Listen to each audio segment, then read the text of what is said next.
more than 50 informative inspirational video lectures with more to come.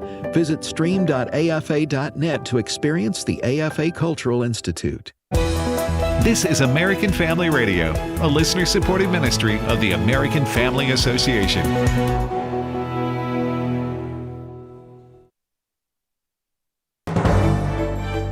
American Family News, I'm Rusty Pugh.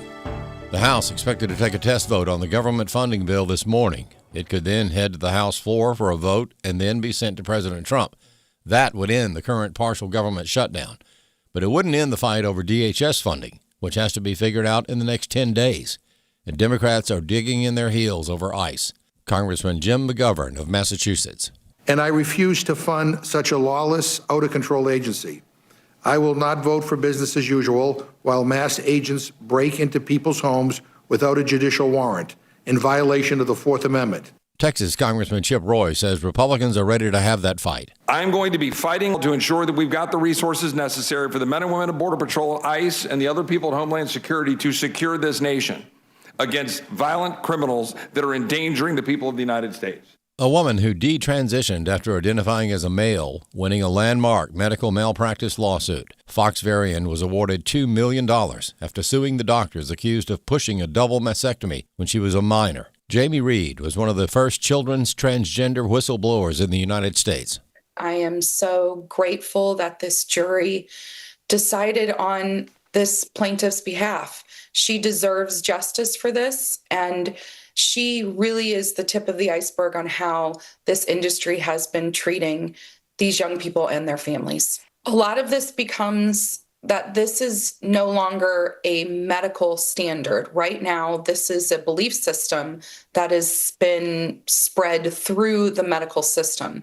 These providers have a false belief that they were saving children from the potential of suicide by doing these things. There's no evidence to back that up. And now we are starting to see this belief system basically crumble. President Trump is set to welcome Colombian President Gustavo Petro to the White House today, where the two leaders are expected to talk about strategies to end drug trafficking and boost trade relations. Somehow after the Venezuelan raid, he became very nice. He changed his attitude very much. So, I look forward to seeing him. He's coming in. We're going to be talking about drugs because tremendous amounts of drugs come out of his country. And I look forward to seeing. We're going to have a good meeting. Two more individuals involved in that attack on a Minnesota church last month have been arrested. Former CNN host Don Lemon was indicted and arrested over the weekend for his role in storming the city's church in St. Paul, Minnesota. He says he was being a journalist. Steve Jordahl has more. A grand jury indicted Don Lemon for conspiring against the rights of religious freedom at a place of worship and for conspiracy to interfere with the exercise of religious freedom. On the one hand, he was live streaming from the protest and was asking questions. On the other hand, the questions often defended the protesters by making up First Amendment claims out of thin air. There's a Constitution in the First Amendment to freedom of speech and freedom to assemble and protest. But not in a church. New York Post reporter Lydia Moynihan had to correct CNN's Abby Phillips on the air as to what the indictment says Lemon was up to. You accuse me of mischaracterizing the indictment. This is actually a quote from the indictment that Lemon posted himself at the main door of the church where he confronted some congregants and physically obstructed them as they tried to exit, challenging them with facts about U.S. immigration policy. Tim Graham of Media Research Center says the mainstream media has already laid down its narrative. It depends, as usual, on is the journalist accomplishing something for the left? In that case, it's journalism. If the journalist is with a right-wing mob, then he's not a journalist. Graham notes Lemon was given a standing ovation at Sunday night's Grammy Awards dinner and long ago stopped being a real journalist. Don Lemon isn't doing this for CNN. Don Lemon's purely doing this for Don Lemon. He's going to make money off that live stream. He's going to make money off his Substack. I'm Steve Jordahl. Global shares have surged, led by a nearly 70% jump in South Korea's benchmark to a record close. Shares in Tokyo gained nearly 4%, also setting a record. U.S. futures also rose, while oil prices fell. More news online at afn.net. And download the AFN mobile app for your Apple or Android device. I'm Rusty Pugh. The mission of American Family Association is to inform, equip, and activate individuals to strengthen the moral foundations of American culture and give aid to the church here and abroad in its task of fulfilling the Great Commission. Further, AFA believes this ministry, as well as everything in the heavens and on the earth, belongs to God, and AFA's role is that of a trusted manager. Thank you for standing with the American Family Association.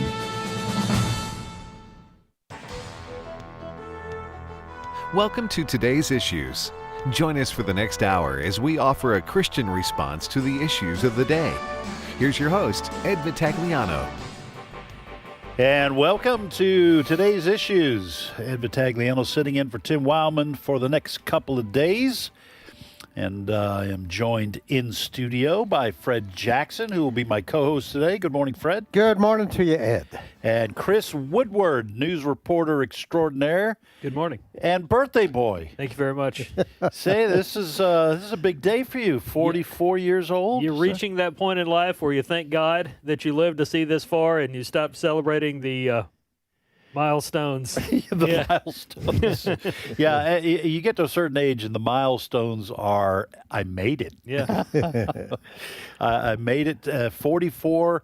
You'll probably make it to 88, maybe beyond. So this is like middle age for you. If the Lord tarries, yes, science says we are living longer. But I do work in the news, and there's a reason I look twice my age now.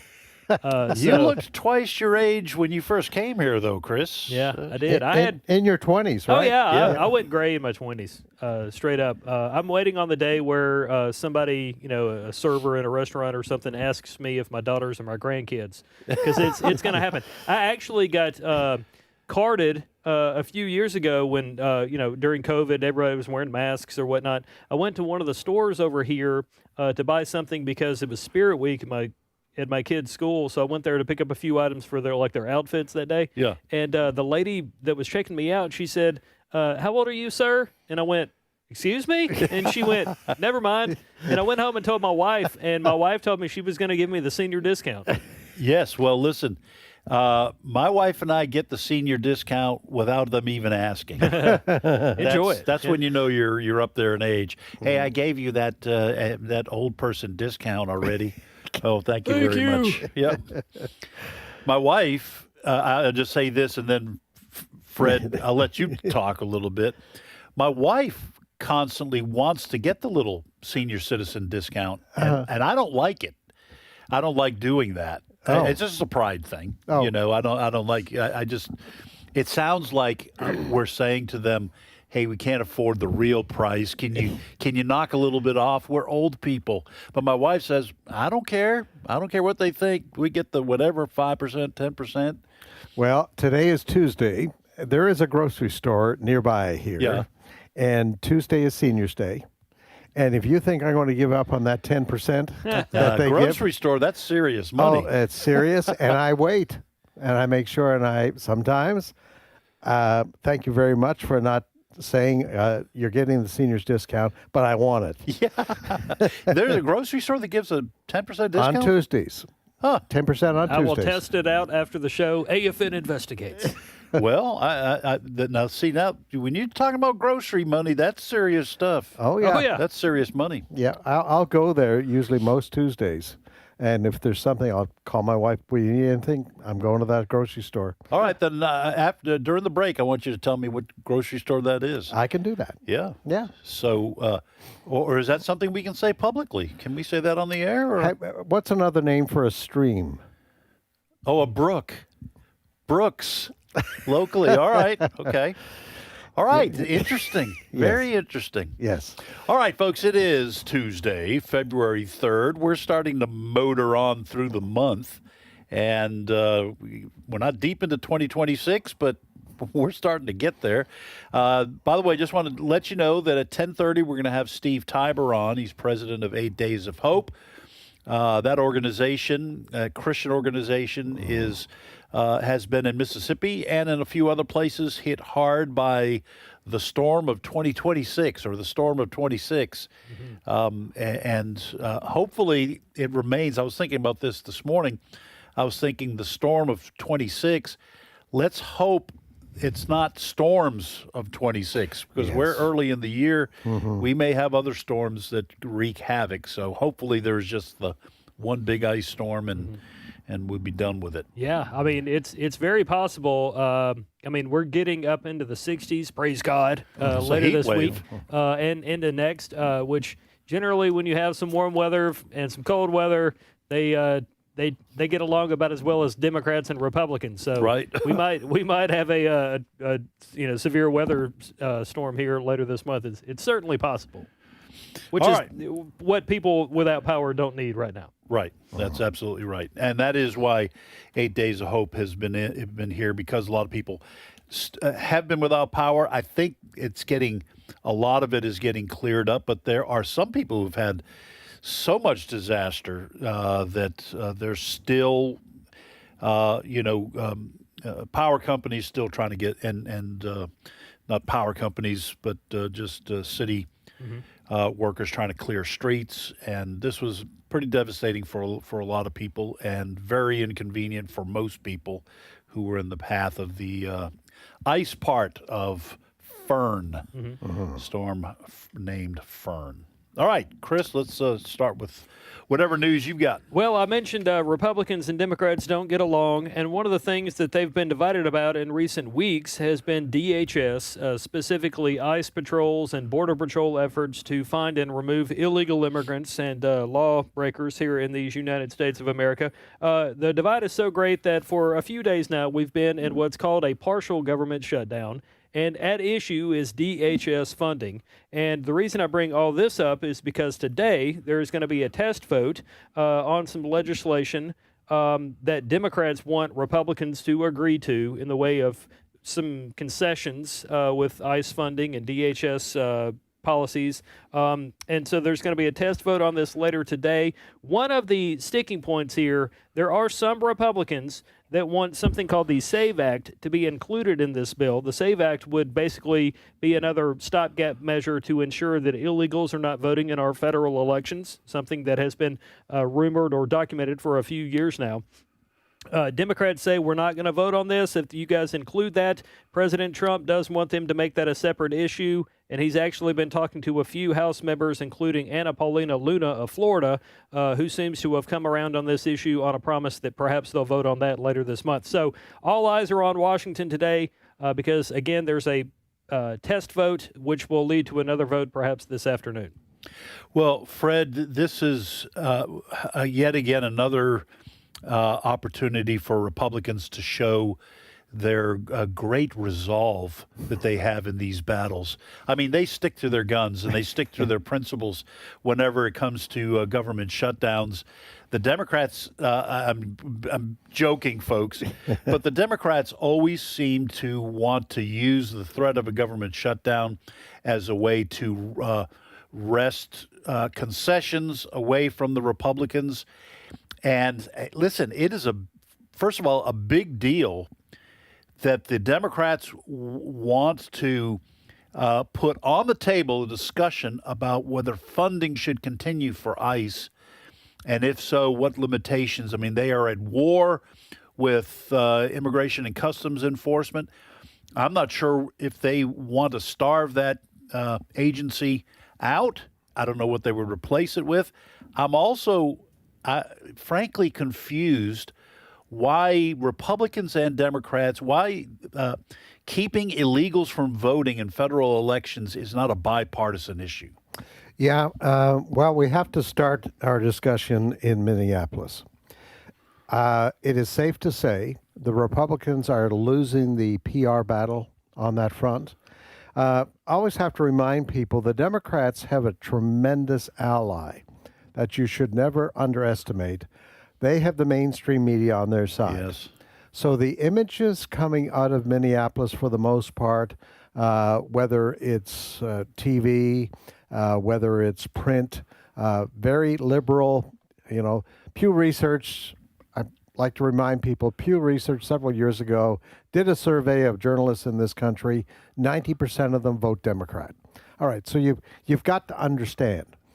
The other part of this is that the discipline that used to be in place amongst journalists to keep your biases out of your political reporting is gone. All right. So you have the Democrats and the media have been working in concert to show the worst that they can, that the ICE agents working in Minneapolis are the bad guys. All right, just to put it plainly, they are the bad guys. They're doing terrible things. We played a audio of a Democrat senator yesterday. You remember that on the program, where he says they're bursting into elementary schools and all of this kind of thing, which was absolute nonsense. But when you have the media on your side, they're not going to check you for this. These lies that are being told. So Chuck Schumer, a minority Senate leader, says, here's an opportunity for us to look like the good guys in the eyes of many Americans, and we're going to carve out the DHS funding out of this bill. And he has succeeded in that. Now, they're going to have to debate that 2 weeks from now. But he's succeeded in that. Republicans have gone along with it. President Trump is okay with that. So now it's gone to the House with that DHS carve-out in it. And, of course, what Republicans wanted was this SAFE Act, which SAFE stands for Safeguard American Voter Eligibility. Basically, what Republicans want, when you show up to vote, you have to prove you're a citizen of these United States. And for federal elections. For federal elections, yes. So Democrats said, we don't want that. Chuck Schumer says that's voter suppression. And so now Trump has been on the phone. We had audio this morning of Trump saying he's been on the phone with Chuck Schumer, and they have a deal. Now the pressure is coming from the White House on House Speaker Mike Johnson and the Republicans today to pass this test vote and get us out of this government shutdown. President Trump, it's midterms.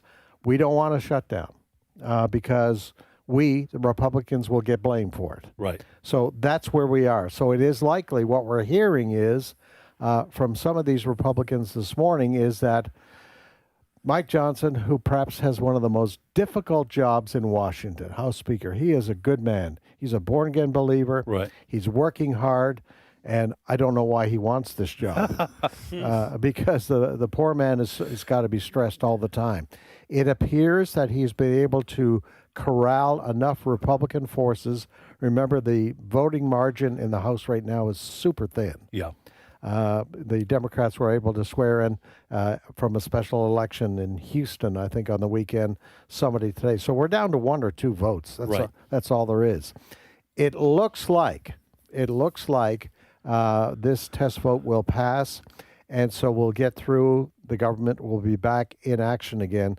But we're going to have a debate on the Department of Homeland Security budget coming up in the next 2 weeks. Well, and obviously the SAFE Act, too. Is there any idea? I know sometimes we hear there's a deal, Schumer and President Trump. Do we have any idea what the deal is? Yeah, you keep the SAFE Act out. SAFE Act is going to have to wait for another day. So they want that out of there. And it looks like the DHS funding is carved out for now. Carved out, what does that mean? Carved out, well, right now, DHS is funded from the reoccurring. Yeah. Okay. Right. So they're taking that out of the question right now.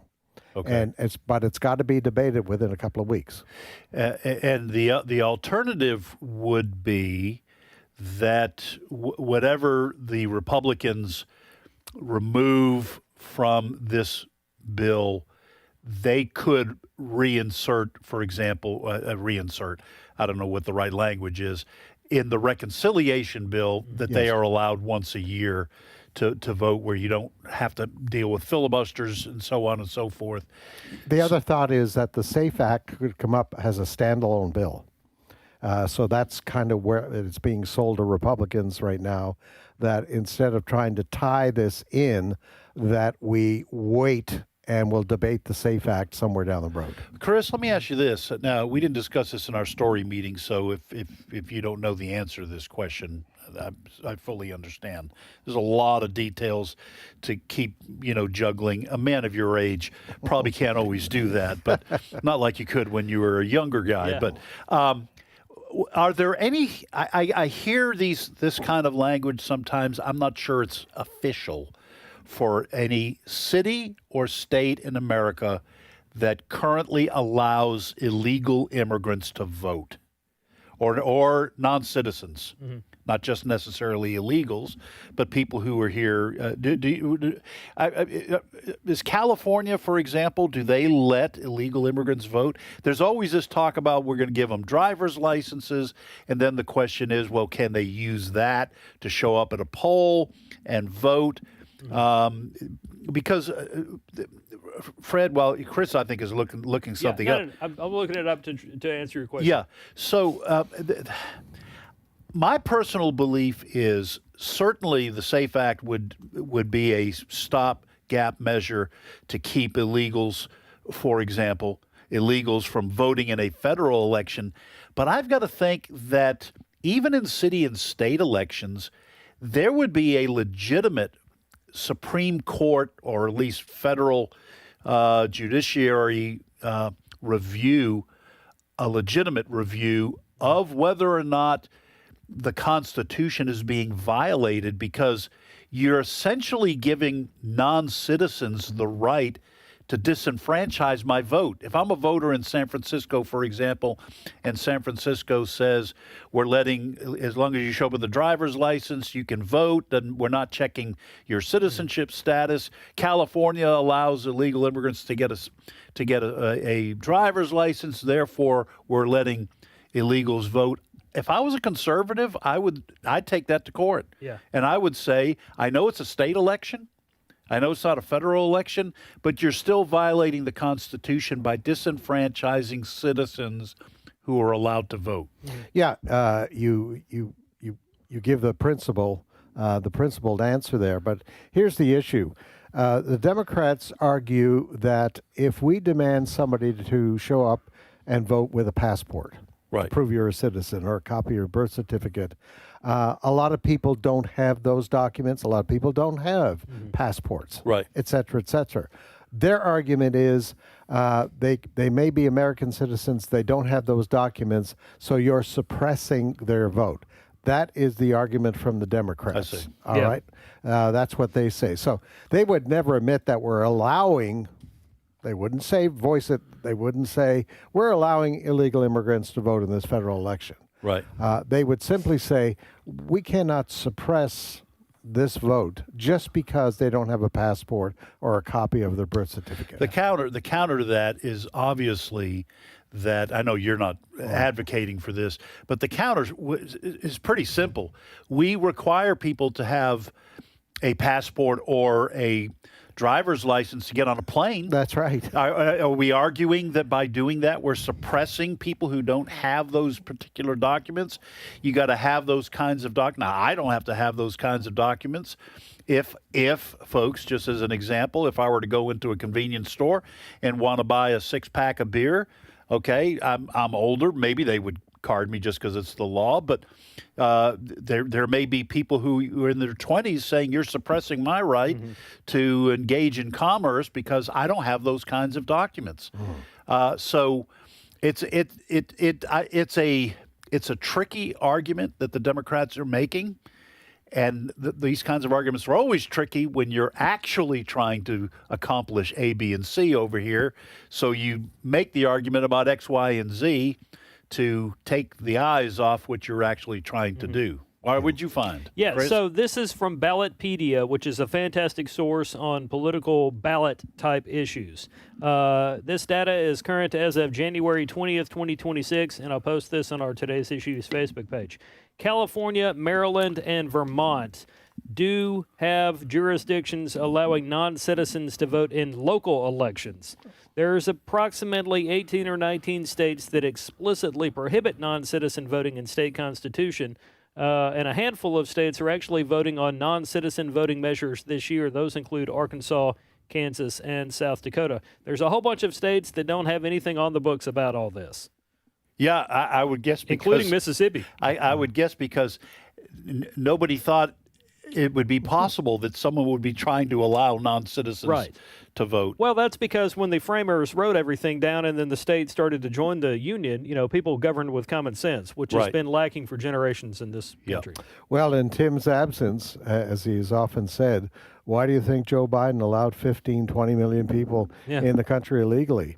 The goal is these people will vote. Yeah. And they'll vote for us because they're going to be so grateful that we allowed them in the country. Right. Well, I guarantee you that at least in some places, whether it's intentional or by error, somebody that's a non-citizen that goes to vote, let's say on election day, for, he or she's going to vote for mayor, but then their ballot includes things like the senator and the president of the United States. Yeah. Nobody's going to take that from them in a place like San Francisco or Oakland, where it's allowed to happen. Yeah. Because they want them to vote. All right. What else we got? Well, I will say this. President Trump is also meeting today with the president of Colombia.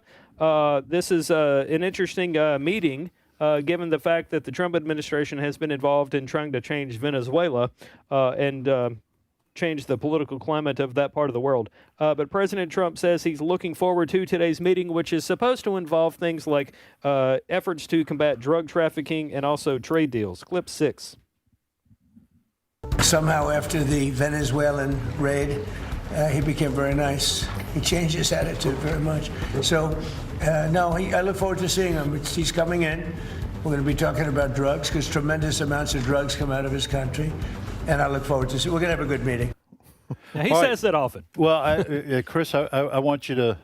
Who's the president? Okay. Of Colombia? Gustavo Francisco Petro Urrego. Yeah, that's him. How do you sign that check without a name? Yeah. Gustavo Petro. That's a great name. I always thought I like Gustavo as a name. So he's the current president of Colombia. They call him Gus. They call him Gus. I'm sorry, President Pedro, if I butchered your name. So if President Gustavo Petro, if you need to borrow $1 for the snack machine, does he give you a petrodollar? Is that how that works? Perhaps. You know what a petrodollar is? I sure do. Yes, Okay. I sure do. All right, so he is coming to meet with our president. Yes. And so, Fred, is there any chance that President Trump could wind up being the acting president of Colombia too? Well, I think what you're going to see coming out of this is without him admitting it, you're going to see a capitulation as you've seen in Venezuela. Trump is smart enough, he's a smart enough businessman. He's getting what he wants without, and we look at Venezuela as the example. He is allowing Maduro's, what I call 2IC, second in command, to continue to run the country. That has some controversy in it because the lady who many people believe really should be the head of Venezuela, who's been kept in isolation the last couple of years, won the Nobel Peace Prize, etc. We're still not sure where Trump is with her. She came to visit President Trump there a couple of weeks ago. She gave him a copy of the Nobel Peace Prize. She's an admirer of Trump. But Trump, being the businessman, says, okay, what I want out of this deal with Venezuela is oil. And he's getting that. Right. Basically, he has been able to work a deal that sees all of these big oil companies taking control of the oil industry in Venezuela. And Madam Rodriguez is happy with that because it's going to be a whole lot of money for that government and for the people of Venezuela. So I think he has put in place a pattern, which I think he's going to copy in Colombia, that will help. We'll do great trade with you, Colombia. But by the way, fentanyl, any other bad drugs, cocaine, coming from your country ends right here. Well, it's clear that the Trump administration, and I like what President Trump is doing in our hemisphere, because he is making it clear to Latin American countries that he's not going to tolerate China being a major player in our hemisphere. He's also making it clear he doesn't want communist dictatorships existing in our hemisphere because they foment problems in our country and throughout Latin America. And so I like this as part of President Trump's foreign policy. We talked about Cuba yesterday, and hopefully that's all going to continue. All right, we're going to take a short break. When we come back, we'll talk to Steve Tybor for a few minutes.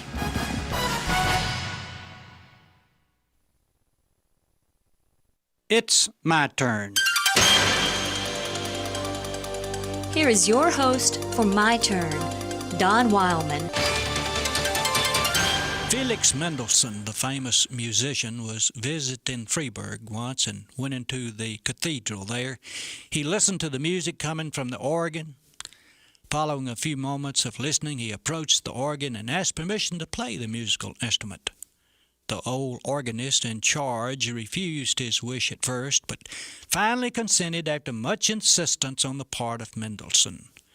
As Mendelssohn played, beautiful music flowed throughout the entire building, and the old organist, jumping with delight, placed his hands on the composer's shoulders and asked who he was. "Who are you? What is your name?" "Mendelssohn," came the reply. The old organist, moved with emotion, cried back, "And can it be that I so nearly refused to let the great Mendelssohn touch this organ?" It may not to you, but the much-told story says something to me, for I nearly missed the touch of the Master's hand in my life myself. Here the old organist was, with greatness and beauty and talent right beside him, and he nearly missed it. I wonder how many times in life this has happened. Greatness gets so near and seeks permission, and we turn it away because we fail to recognize it. Had the old organist followed his first instinct, he would have never heard the master of music perform, and his life would have been the poorer because of it. I can remember a poem which many of you are probably calling to mind right now. It's a poem about an old fiddle being auctioned off. It's picked up, held high, and the bidding begins. At first, not much is bid for the old fiddle, which seems worn and wasted. But from the back of the room, a stranger comes forward. He takes the fiddle, brushes the dust from it, tunes it just a little, and begins to play on it some of the most beautiful music ever heard. And the fiddle then brings a very good price. The difference was in the touch of the master's hand. How many times in life have we seen this happen and know to be true? It appears that one person has reached the place where he isn't too important. He doesn't bring much on life's market. Maybe he failed in business. Maybe he has given in to the bottle. Maybe he's just tired of struggling. But then the master touches that life, and how much difference it makes. His value goes up ever so fast. That old organ and the fiddle would never have reached the heights they did had it not been for the touch of a master's hand. And I know many a rich life today that would have never been worth much had they not been touched by the master's hand. When he seeks permission to play a new tune in your heart, don't refuse him. This has been My Turn with Don Wildmon, a production of the American Family Association. For we know that if the earthly tent we live in is destroyed, we have a building from God, an eternal house in heaven, not built by human hands. 2 Corinthians 5:1. American Family Radio. This is Today's Issues. Email your comments to comments@afr.net. Past broadcasts of Today's Issues are available for listening and viewing in the archive at afr.net. Now, back to more of Today's Issues. And welcome back, folks, to Today's Issues. Ed Vitagliano sitting in for Tim Wildman. For the next couple of days, I'm joined in studio by Fred Jackson and Chris Woodward. Well, everybody, unless you have been living the last couple of weeks under a rock somewhere, you have heard, you were aware of the approaching storm named Fern, which was just a brutal winter storm. And it has ravaged a lot of places, including places in the Deep South, where people are not generally prepared for those kinds of frigid temperatures, ice and snow. And so there's been a lot of work to do to help people kind of work their way back to normalcy. And one of the groups doing that is 8 Days of Hope. And Steve Tybor, the president of that ministry, no stranger to the AFR listening audience, is on the phone with us to talk about what 8 Days of Hope is doing to help people following the storm of 26. Steve, welcome back to today's issues. Yeah, guys, thank you so much for having me. I'm praying that there's someday you just invite me as a guest and we're not talking about a disaster because, oh my gosh, I tell you, the last 9 days, it's been a whirlwind with this storm from Texas to Maine. Tennessee and Mississippi have seen some huge power outages. And even just 2 minutes ago, I logged in Mississippi where American Family Radio and 8 Days of Hope, both of our headquarters are at. 36,000 families as of this minute have no power, and there's no end in sight for some of these families. So, yeah, a lot going on down here. So 36,000 families still in the state of Mississippi without power, because it was that stat was just literally 5 minutes ago. There's an outage map that you can go to the state and see where they're at. And, you know, right now we're deployed to two different areas of the state. We're in New Albany, Mississippi, and Oxford, Mississippi. Our heavy equipment is in New Albany with a smaller amount of volunteers handling just heavy equipment. We're in Oxford. We've already seen about 300 people volunteer. We're going to be there at least until February 14th. Probably will end up extending it to some extent. But, the damage is surreal.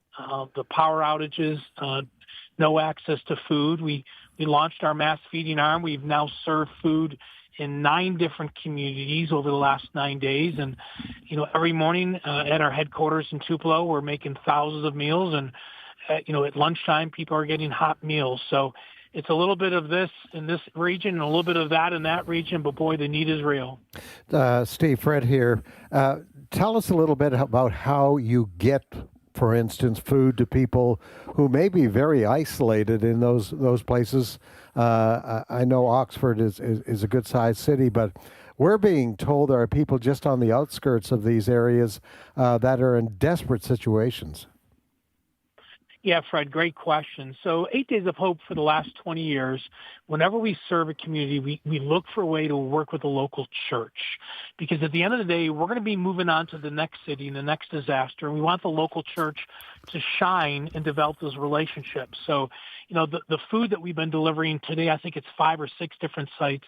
The majority of those sites are churches. So if people can make it to the church, there's a hot meal waiting for them. But the churches themselves have people ready to deliver the food to their own community. And so that's real important. Again, we're not looking for an attaboy or nice job 8 days open. We're not looking for any of that. We want the local church, the local Christian Bible-believing church to develop these relationships. So we think by Saturday, this upcoming Saturday, we would have made and have delivered about 20,000 meals. And so it's been, it's been an eye-opening experience for us, and just so thankful we can be a small part of that healing process for these families. Hey, it's Chris here. One of the things that you and I discussed ahead of the storm when you were here on campus was the need to pray for you guys, the ministry, the people that you're trying to serve. I bring that up because a lot of people, myself included, on social media have talked about how we need to pray for these people and other storm victims. Take a moment just to tell us what prayer has meant to you over the years. I'll tell you what, doing what we do can be very exhausting. And sometimes when you do disaster work, you better be ready to pivot on a moment's notice. You think you have a plan, you develop a plan, and then to no fault of your own, the plan changes. So, one of the things I've been praying for our volunteer leaders, our small staff, and the hundreds of volunteers that are making food, the hundreds of volunteers that are in Oxford and New Albany, is don't be so focused on the task don't be so focused on the task. Be as focused on the journey. Look for ways to encourage each other and the people we're serving. And so for us, we try to practice what we preach. Every day we start with prayer. Every night we end in prayer. Every site that we go to serve, we start in prayer.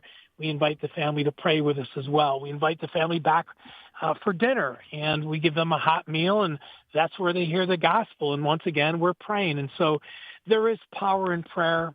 There's so many things that we can't do. We convince ourselves we can't do this, we can't do that. Oh, I don't have the time, I don't have the money. I get all that, but we can pray. We can pray.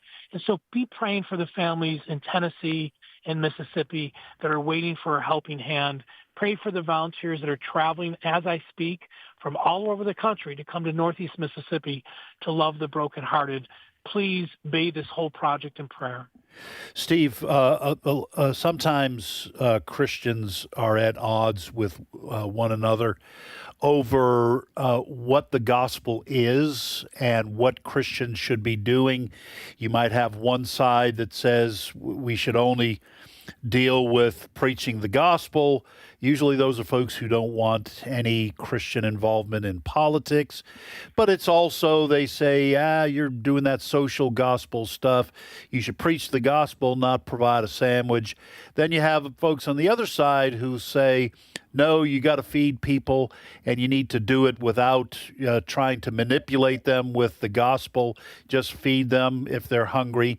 You guys do both. What is the kind of the biblical approach that you take? I know that you don't necessarily parse this when you're on the ground in Oxford or New Albany, Mississippi, but this is obviously the foundation of your ministry. Why do you combine both of these things, helping people with their physical needs and their homes and so on and so forth, but also offering the gospel? Well, let me share a statement with you. The greatest sermon I ever heard, and I've heard some amazing preachers. I've heard Billy Graham in person. I've Don Wildmon. You can go. I've heard so many amazing preachers preach, but the greatest sermon I ever heard is the one I saw.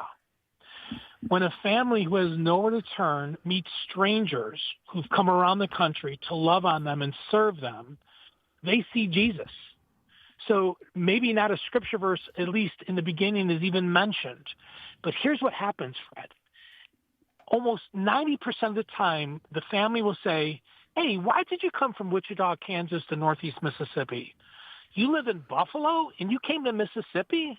Why did you come from Texas? And I tell the volunteers, be ready with your 3-minute testimony. Just 3 minutes. Not 38 minutes, not 16 verses, not, hey, I saw beer cans on your back porch. I used to be an alcoholic, and you're going to go to hell if you keep drinking. We just want to be the hands and feet of Jesus. And when people see something that they're not used to seeing, like the greatest sermon that I ever heard is the one I saw, they're drawn to that. And here's what happens. They ask questions. Hey, why'd you come? Really? You met Jesus when you were 33 and you were an addict? Gosh, I battle addictions too sometimes. It opens up conversation. And when the conversation opens up, that's when we get to share the biblical truth. I tell the volunteers, be ready with a 3-minute testimony and maybe one Bible verse, maybe. Let them ask a question, and then they've given you permission to pour into them. So we've seen thousands and thousands come to meet Christ over the last 20 years. That's what we've done. It seems to be working out pretty well. Well, the folks here at AFA and American Family Radio are huge 8 Days of Hope fans. They're big Steve Tybor fans, although you're a very humble guy. Steve, let me just give you this last question, and we'll let you get back to the work you're doing. How can people find out more about 8 Days of Hope? I'm sure there are people listening right now who've never heard of 8 Days of Hope, never heard of what you guys are doing. They may want more information, or there may be others who do know who you are and are saying, you know what, I got a couple of days here. I might want to pitch in Mississippi. How do folks find out and get involved? First of all, you can text the word HOPE to 86373. Just pull out your phone, put 86373 where you normally put a name, text the word HOPE. Whenever we go anywhere, we will invite you to come. Whenever you volunteer with us, it's free, and we provide food and lodging. So go to 8daysofhope.com. On the top of the website, on the landing page, is how you can volunteer and learn more about either helping us feed people or serving people in Mississippi. We know that we're going to be here at least to a week from Saturday, but it looks like we could extend that. But again, go to the website, 8daysofhope.com, like us on social media, Facebook and Instagram, and text the word HOPE to 86373. It's free. We provide food and lodging wherever we go. Thank you, Steve. God bless you guys in your work. Stay safe out there, okay? Thank you, guys. Appreciate your support. We love you all so much. Thank you. All right. That's Steve Tybor, president of 8 Days of Hope. Fred? Yeah, also helping in Mississippi, we just found this out in the last day or so, probably the richest man in the world that everybody's heard of, Elon Musk. Right. He is sending more than 500 generators to Tippah County. It's one of the counties about, I'd say, 10, 15 miles from where we're sitting right now. Yeah. That's been hard hit. So he is sending 500 generators to that area. So what's going on right now is getting the attention of the world. And they're seeing the images. And folks, and I want to draw attention to the fact there's still 36,000, I think was what Steve said. 36,000 people in this state. It's a small state that still don't have any power. There are people who live in rural areas. Right. And, with a lot of pine trees in this state. Yeah. And pine trees are a magnet for ice. They're the first to go when there's an ice storm. Yeah. Because it's softwood. It's softwood. They snap. And they have foliage on them. Yeah. Maybe that's the wrong term in botany terms. But it holds the ice. The pine needles, you mean? The pine needles, yeah. And so you've got these pine trees. Talking to a gentleman this morning, he's got 4 down on his property, and then his neighbor's 2 big pine trees came over and toppled on his property as well. And so there are people out there right now, they don't have water, they don't have electricity, and a lot of people haven't been able to get in to help them. Right, because the roads are blocked. Yep. So the military is getting involved. We have helicopters that, I live out near the airport here, have helicopters that are going out on missions right now. National Guard helicopters going out to try to get to those areas to get them some food. Right. And perhaps a little generator so they have some heat, that sort of thing. So this is quite dire. And for us, sometimes the story gets old. Right. It's not old for those folks. No, that's still about a third of the people who originally lost power over a week ago. Still, like you said, in dire straits. And there's all kinds of. Listen, we've had we have prayer requests and have devotions every morning here at AFA when we start our day. And I think this is something I heard in devotions.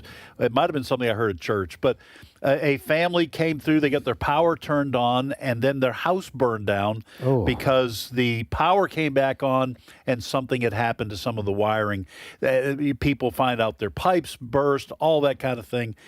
This is kind of an ongoing disaster, and for some people it just won't let up. It's one thing after another. I am looking at poweroutage.us, specifically Mississippi, and in Issaquena County, which is on the Mississippi River just across from East Carroll Parish, Louisiana.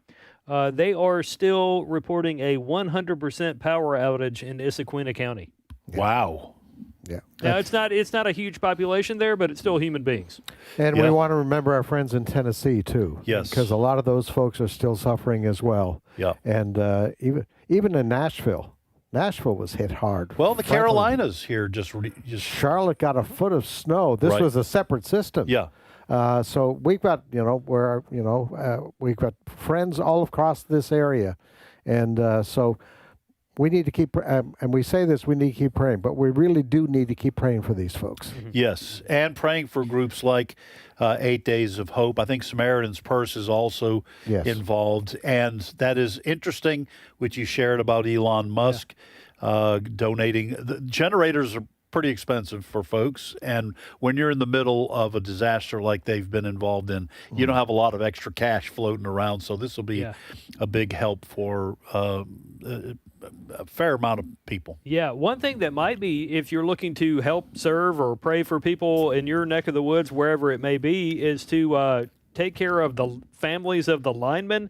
I've got a couple of linemen that that are in my in-laws' extended family. You're talking about that work with power Oh, companies. yeah. These are the people that like climb the pole and go up way higher on a ladder than I ever will. Right. To help make sure that people have electricity. And a lot of these guys haven't been home like at all in a week and several days. And you've got, a wife and a couple of kids at home. So, if you can, pray for those families as well, because mama is raising a couple of boys or girls or whatever. And, dad hasn't been home because he's out trying to help other people. Yeah. All right. Chris, let's move on. All right. Speaking of other people, the Trump administration is still out there arresting folks that disrupted that church service at City's Church in St. Paul, Minnesota, a couple of weeks ago, if it's been that long. The latest arrestees have been identified as Ian Davis Alston and Jerome D'Angelo Richardson.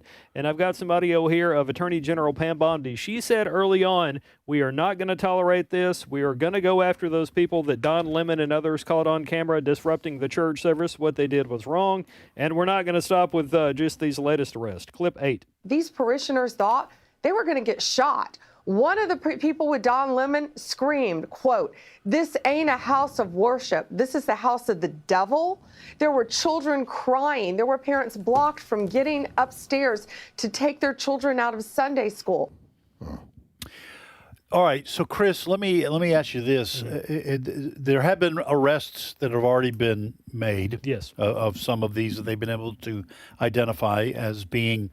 That's interesting, by the way, that Don Lemon, with his little camera crew or whatever he had going there to play the part of a journalist, actually helped provide imagery of people who were breaking the law. Oh, sure. So yes. he's partially responsible. Here's my question, and you again, I'm just tossing this out because it just came to me. We may have to revisit this later in the week and find out: are judges letting these people go? Or, I mean, these people stay charged. They may not stay in jail, but there aren't. I'm paranoid about liberal judges saying you can't arrest these people for any of that happening. Yeah, I can't speak to every person arrested that's appeared before a judge yet. Some people, I think, have not yet appeared in court based on the charges they've been brought up on. But it would not shock me in a place like Minnesota, which has been one of the cashless bail type havens, that some people will get a slap on the wrist. Yeah. Well, I do know, Fred, that Don Lemon was indicted by a grand jury. Yes, he was. That was a little bit surprising. Yeah. Really, but I think it's clear that he was involved. Folks, what Don Lemon is arguing is that he just played the part of a journalist and he just wanted to document from a journalistic standpoint what was happening. But the fact was he had met with this group that was going into the church in advance. You can't embed yourself, quote unquote, with a gang that's going in to rob a bank. Yeah. And if you know about it and you can't just say, well, I'm just there to document it. Mm-hmm. If you're a part of the gang going in there, you can be arrested as being an accomplice.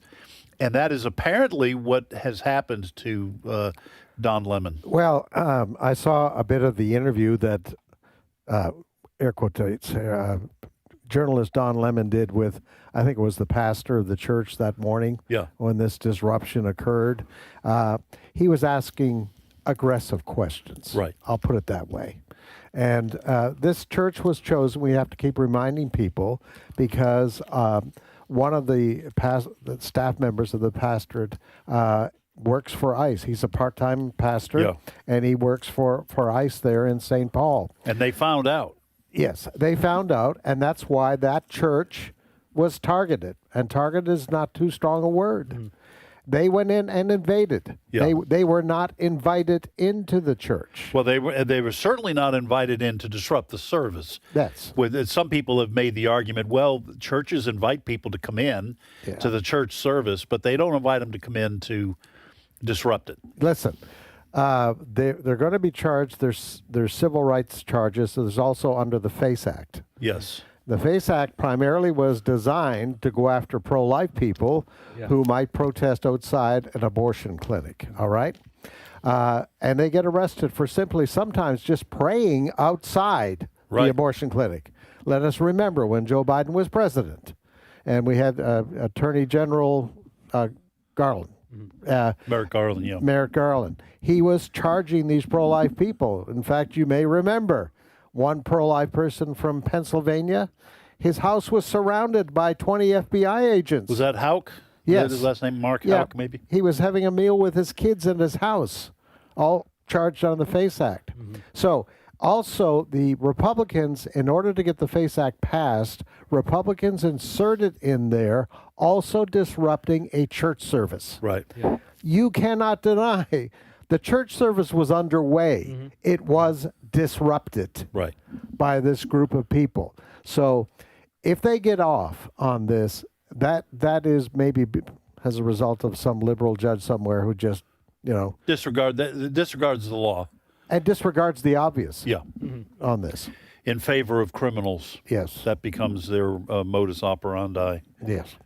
All right. What else we got? Well, this one is an interesting story. I don't have the audio of her speech here, but it's gotten a lot of coverage since a few days ago when Billie Eilish, the singer that's won several awards over the length of her short career, she's back in the news because during her Grammy speech, like a lot of celebs over the weekend, they all badmouthed ICE and had some nasty things to say about ICE and the Trump administration's efforts to find and remove illegal immigrants.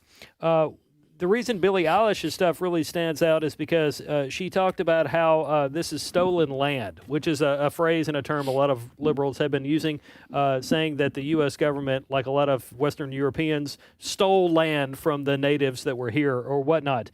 What's very interesting and perhaps humorous here is that Fox and some other news outlets did a few minutes on Google and basically found out that her $1 million mansion is sitting on what she herself calls stolen land. And to my knowledge... The Tongva tribe? To my knowledge, Billie has not apologized for that yet. Well, listen, let me just tell you my 2 cents. People have all kinds of ideas about this kind of thing. The United States, broadly speaking, and the Europeans that came over to this country, they did drive out Native Americans. They did steal their land. There were wars. They were conquered. They were sent to reservations. That's not a thing we should be proud of, but it's the way that all peoples have operated. And when you, and I'm not saying it's right, and God's the one who judges, but Native Americans did the same thing to one another. And I always mention the Comanches in this country annihilated tribes and then took their lands and warred. So this is the way human history has gone. All of Europe is, England invaded by Anglo-Saxons and Vikings and Normans in 1066, the Norman invasion. So you can go on and on and on, go all the way back, and you'll find, hey, this used to be our land, now it belongs to somebody else. There's nothing you can do about it. And it is clearly virtue signaling. Fred, I'm going to get off my soapbox here. This is virtue signaling by Billie Eilish. I've heard of her. I don't know much about her. It's virtue signaling, and now she's been, as the French would say, hoisted upon her own petard, because now what she was trying to use as virtue signaling to slap America is now coming back on her. There are members of the Tongva tribe who have confirmed that her mansion sits on ancestral land, and I saw a picture of several of them reminding her that she could deed her land back to that tribe if she was being honest. Hey, this is the funny part of the story. They get up and virtue signal, make these speeches, and they think nobody's going to check up on me. Right. They're just so arrogant. But somebody is checking up on her. This happens all the time with the Hollywood crowd. I've just reached the point where I don't pay attention to them. I really don't. I haven't got a clue who this lady is. Yeah, I have reached that age in life where I'm like, who are these people? Well, listen, I don't particularly pay attention until they get caught, okay? And listen, I didn't pay much attention to Al Gore with his inconvenient truth, but I did pay attention when everyone found out that he had 3 or 4 big homes burning all that electricity. These people fly all over the country. Listen, it's a cottage industry for these folks, and I'm glad when they get caught. Yep. All right, folks, 5-minute break for news. We'll be right back. The views and opinions expressed in this broadcast may not necessarily reflect those of the American Family Association or American Family Radio. Faith, family, freedom. American Family Radio. Teenage years can be a time of trial. It can be really difficult, but it can also be the most fun and the best years of your parenting. Dr. Jessica Peck is a pediatric nurse practitioner as well as a professor, author, and mother of 4. Dr. Peck is host of the Dr. Nurse Mama Show, weekdays at 2 p.m. Central, and find her podcast at afr.net. This is American Family Radio, a listener-supported ministry of the American Family Association.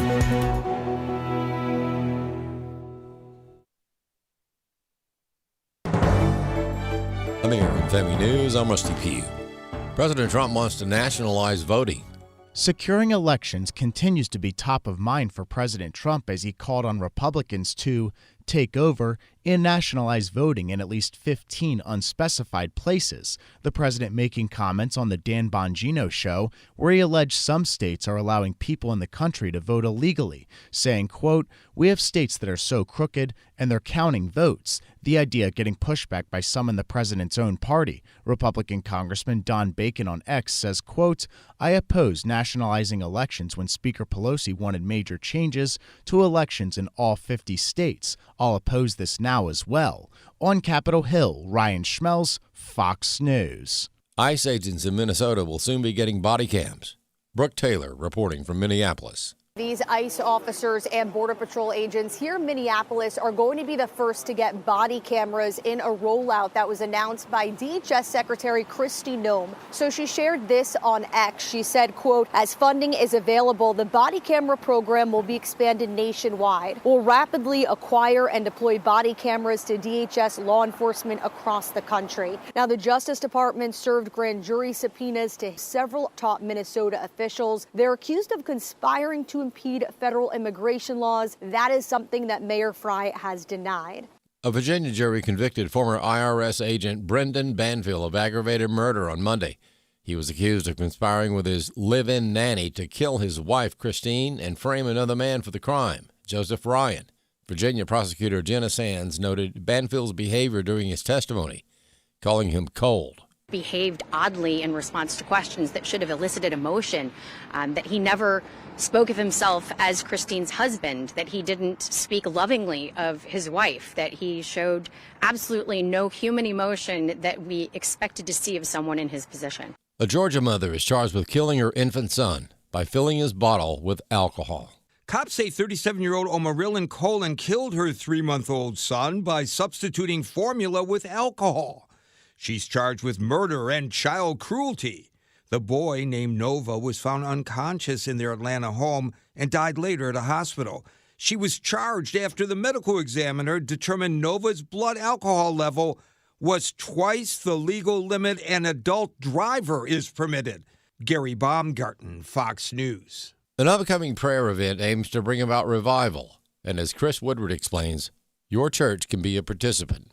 From March 1st through the 4th, the Great American Prayer Revival is going to emphasize getting right with Jesus and rededicating our country to following Jesus as the way, the truth, and the life. Hank Irwin is the founder and president of the Great American Prayer Revival. Talking about this on American Family Radio, Irwin said that it's amazing what happens when people focus on the Lord instead of focusing on the chaos of the day. So we are saying the Great American Prayer Revival is an answer, and it works, and we're going to have it in all 50 states. It starts March the 1st with a prayer meeting, unbelievable, all over the United States and every state in the Union, and it is going to be the first ever attempted national revival in American history. Go to our website, GAP, G-A-P, revival-event.org. Visitors that click on the Get Involved button will find all the resources they need on how to participate. When revival comes, crime goes down, chaos vanishes, peace and harmony return, families go up, abortion goes down, divorce goes down, prosperity goes up, America comes back to its senses, and when we focus back on the way, the truth, and the life in the name of Jesus and really start praying, Lord, you stop this, then you're going to see a brand new era of the United States of America. It's going to start March the 1st with the Great American Prayer Revival. I'm Chris Woodward. The U.S. stock market is drifting through mixed trading, while gold and silver bounce back from their latest sell-off. More news available online at afn.net. And download the AFN mobile app for your Apple or Android device. I'm Rusty Pugh. When you hear this is American Family News. You know what follows is the truth. Your news from a Christian perspective. Hundreds of teachers are going to have to walk into that school building, and they are forced to swallow political ideology that in many cases violates their very faith and conscience. If you miss it at the top of the hour, American Family News podcasts are available at afn.net, and sign up for our daily news brief at afn.net. Today's Issues continues on AFR with your host, Ed Vitagliano. And welcome back, folks. Ed Vitagliano sitting in for Tim Wildmon today and tomorrow. By the way, I want to make mention of the fact that some of the stories we've covered in the first hour are available at afn.net. That stands for American Family News, afn.net. So run over there and check it out, and you can get a kind of a list of some of the major stories delivered for free direct to your email. And then you can find out from a Christian perspective a lot of what is happening. So that is afn.net. I'm joined in studio by Fred Jackson, who kind of heads up that AFN thing. I go there every day. You go there every day, several times a day. And now joining us in studio, Steve Paisley Jordahl. It's free? It's free. Wow, we're missing a big income opportunity there. Yes.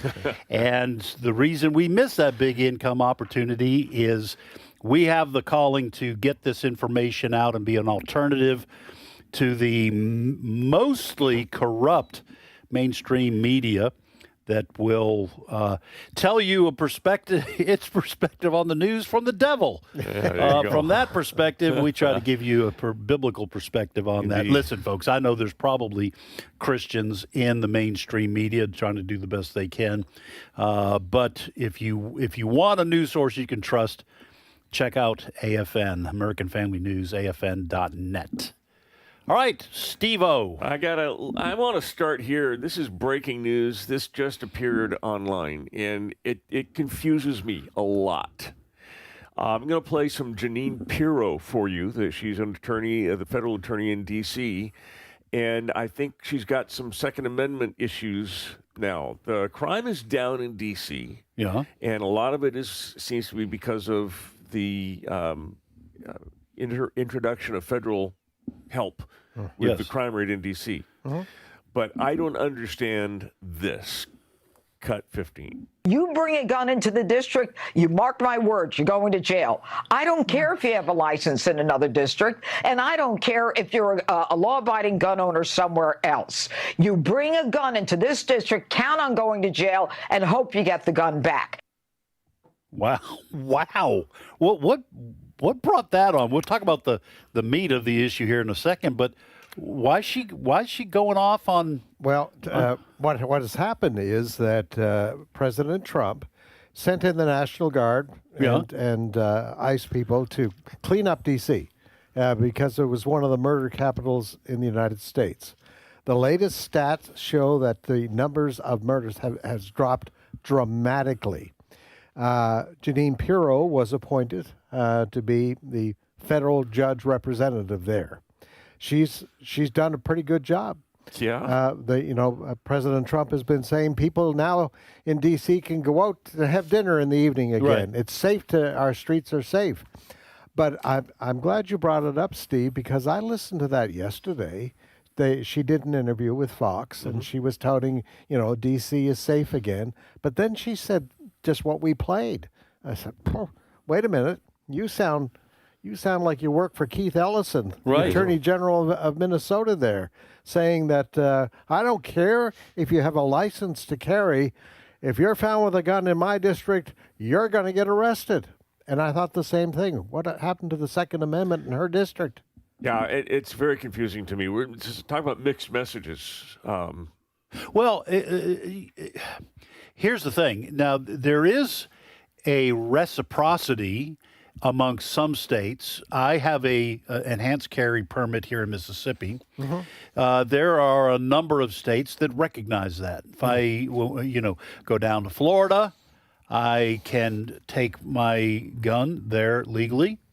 Though I don't have a permit in Florida, they recognize the permit from Mississippi. A lot of the states in the South are this way. You get to some of the bigger cities, though, and sometimes that changes. I'm not sure about Atlanta, which is why when you get an enhanced carry, they always exhort you better check the laws, the reciprocity laws, in states and cities that you're going to, because some are stricter than others. There's none in D.C. But D.C. is extremely strict. So what Janine Pirro was saying is, first of all, even if you have a permit somewhere else, you bring your gun to D.C., you'd be arrested. And second of all, I don't know if I heard her correctly, she's basically saying we don't give permits here either, or at least with very few exceptions. So you have a gun, you'll be arrested.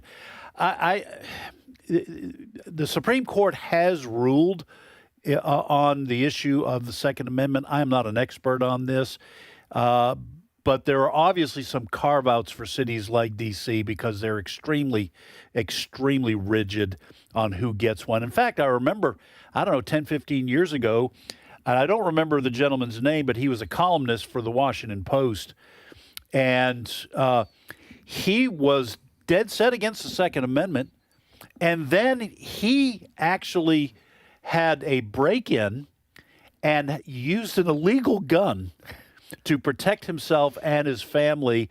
And when he called the police and everything, that became public news. So that to me indicated that whatever your ideological perspective or whatever side of the political aisle you live on, everybody knows that innocent, law-abiding people should be able to protect their families, and that means with a gun. I am in favor of training and enhanced carry, for example, so that people know how to use guns, because they're very dangerous if you don't know what you're doing. So I don't know whether you maybe in some of these places with a lawsuit, force them to open up, with some limitations and say, listen, if you want a gun to protect your family, you've got to take a course on gun safety, how to use it. To me, that is a fair middle ground. But that's surprising, Steve. She's generally seems to me to be a pretty savvy constitutionalist. Yeah. I don't know why she was going off on guns. She reminds me of Judge Judy. Yeah. She's a tough lady. Tough lady. Very conservative. Yeah. So I was a little surprised by that, but your explanation there, Ed, perhaps is, that area of D.C., which she is in charge of, perhaps it's one of those exception zones. Yeah. We'll look into it. Yeah. All right.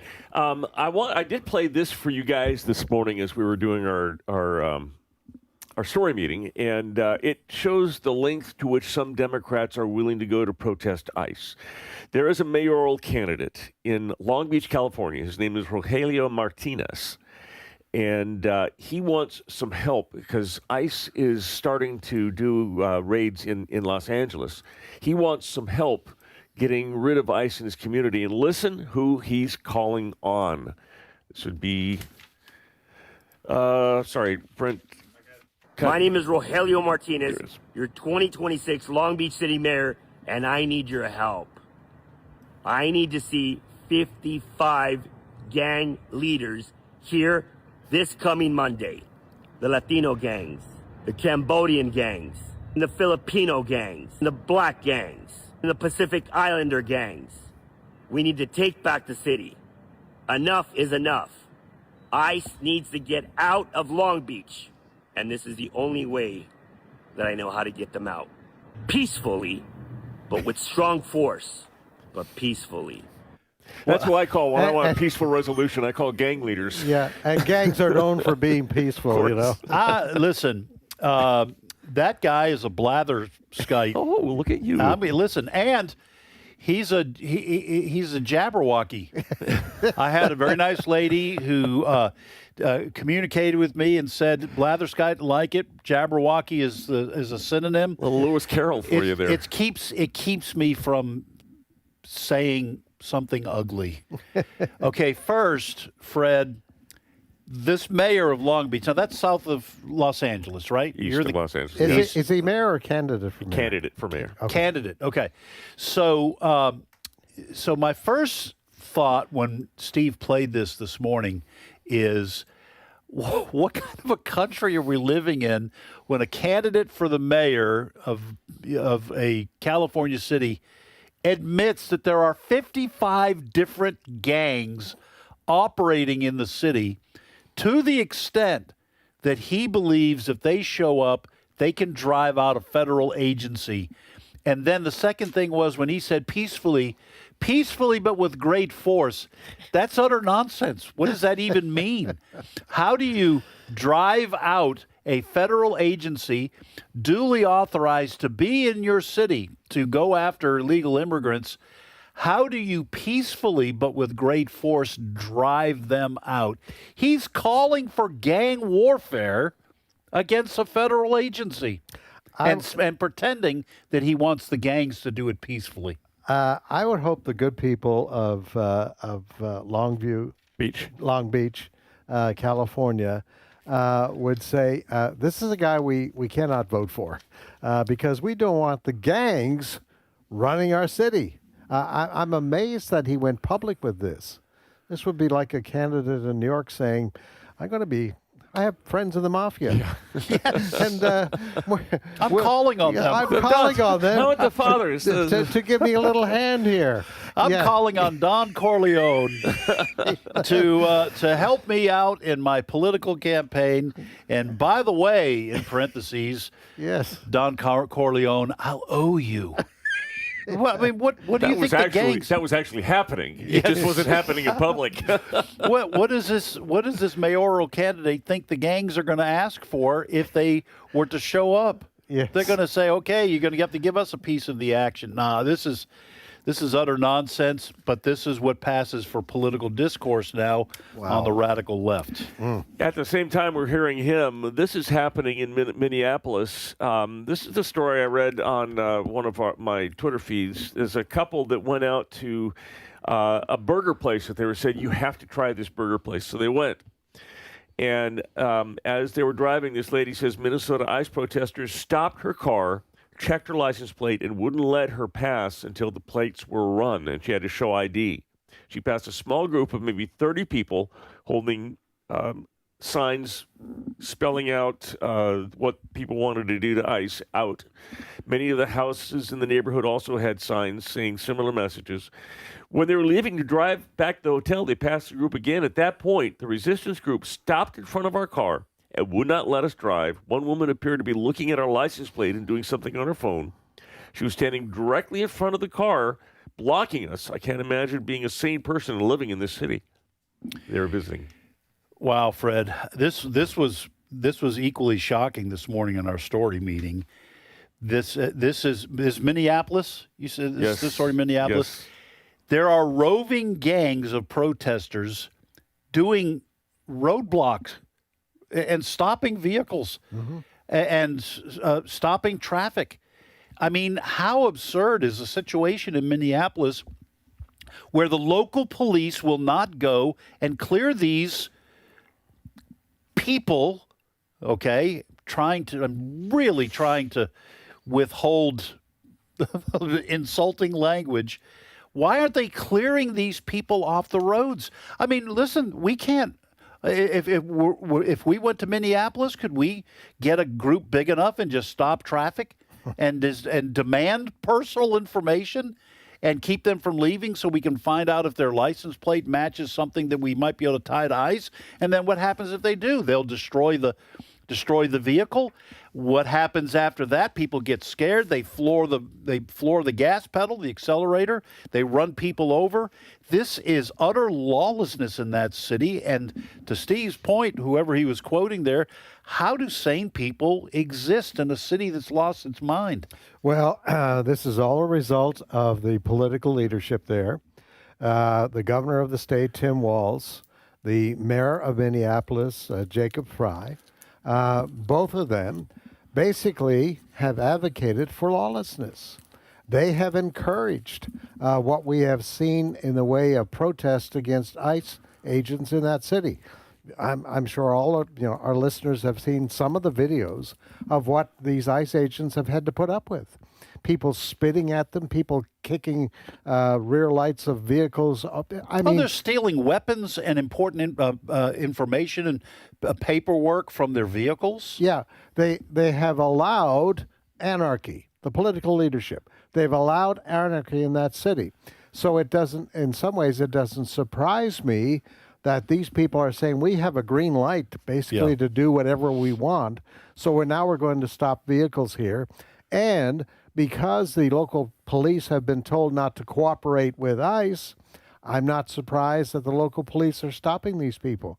That they're not stopping them. That they're not stopping them. The protesters are basically, you have carte blanche to do whatever you want.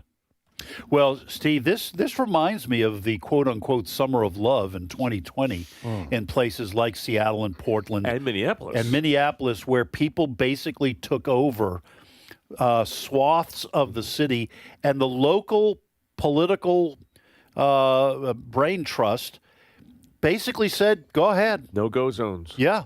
You do you, and we'll stay away. And it worked out so well. Businesses were burned out. It was an abject failure. There were sex crimes committed in these areas, these autonomous zones. There were murders. There was a lot of drug use, and they finally dissipated, and they were finally, I think, broken up. But this is the mentality of the people on the far left, and it's listen. I don't know, Fred. Have you talked recently to Jan Markell? She's stuck in that area. Yeah, she's been, when we've had her on this show in the past, she's bemoaned the fact that city has gone to the dogs because of the political leadership, and now this is even more frightening. Jan lives on the outside of Minneapolis, but her address is yes. a number of times she has said she was scared to give comments because it's a war zone in that city, and it's been allowed to continue. I mean, we haven't even mentioned yet, but I'll mention it now, the investigation underway into fraud. Yeah. And let me put it this way. It's not going to surprise me if the governor of the state, Tim Walz, who was almost vice president of this country. Yes. Scary. And the mayor of Minneapolis, it's not going to surprise me if we someday learn they were well aware of this fraud going on. You talk about lawlessness. Yeah. Right. They don't seem to have a problem with it. They in their thinking, they believe such activity is justified. And I tell you what, Minneapolis, I know there are good people there. I watched a hockey game from Minneapolis last night. I figure all the hockey fans are good people. Yes, that's right. All right. I said because they behave themselves. They behave themselves, yeah, to a certain extent. Yeah. I said to my wife, I'm going to look in the stands to see if there's any anti-ice signs or anything. I didn't see anything at all. Yeah. And unfortunately, Winnipeg lost. Yes. In overtime. Yeah. In overtime. Yeah. But there's some really good people there in that state, but they're trapped. Frankly, they are trapped. They're prisoners in the lunatic asylum. They really are, and I don't know I think if I was living there, I would be seriously considering moving. Louisiana Senator John Kennedy shares your distrust of Governor Walz. Got 14. Governor Tim Walz. Whatever he says, believe the opposite. I'm sorry, the man learned to lie before he learned to talk. He's just a less masculine version of Hillary Clinton. Senator John Kennedy. Who's someone on the TI team? That's their favorite senator. I think it's you. It's mine. Yeah, Oh, you love Senator Kennedy from Louisiana. So he's just a less masculine version of Hillary Clinton. That is a put down for the ages for both Hillary and Tim Walz. I got to say, Senator Kennedy was nice. Yeah, yes. He was nice. I've heard him when he's really cranked up. Yeah, yeah. Sometimes we might not be able to play. Sometimes we can't put him on the air.